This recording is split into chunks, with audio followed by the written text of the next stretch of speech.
All right, team.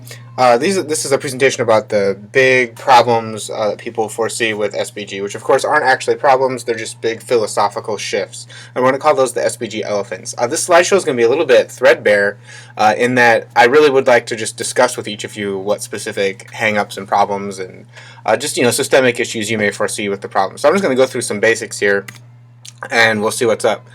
Late work is usually the first thing that people complain about. They say, they use points nominally to control kids to turn things in on time, just to keep their own grading work sane.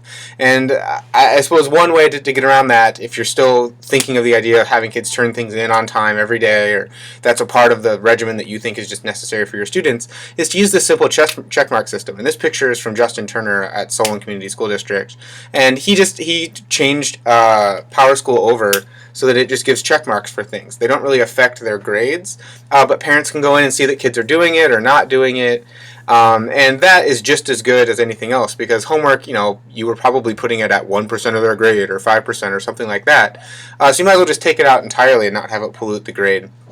I would argue that late work just shouldn't exist, that the assessments are all done in class so they can be authentic and students can't cheat on them, and you find out where they're actually at, and then the students choose to do the work that they need to do. So this whole idea of late work just doesn't exist, but we can of course talk more about that in session. The whole idea of extra credit also does not exist, so we don't give extra credit for anything. When student says, hey, my grade isn't what I want, the first thing you say is, that's exactly the wrong kind of statement we want to hear out of you.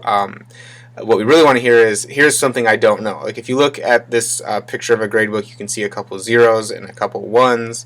Now those are the things the students obviously need to be working on. There is no such thing as extra credit. There is just getting the credit for what you have learned. That is it. There are no markers, there's no Kleenex, there's no nothing.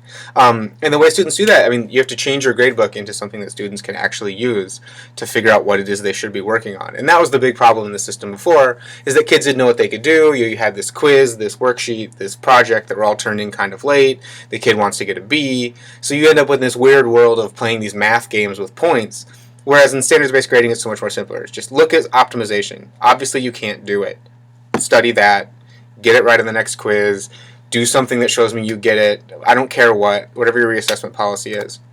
Speaking of reassessment policies, there are literally a million, and I'll go through a couple in the session here, but if you want, you can go to this link at the bottom of the screen.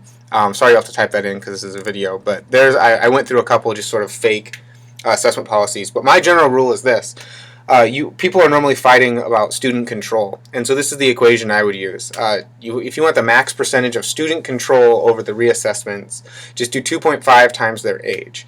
That gets you 50% student control when they're 20, so when they're in college, and a 10-year-old gets about 25%. So they feel like they can reassess when they want, but in the end you're doing, for most of our students, we're doing most of the reassessment prodding.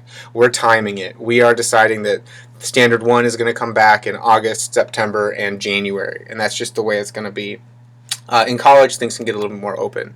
And finally, the big elephant of college admissions. Colleges are already ignoring GPA because they're functionally meaningless.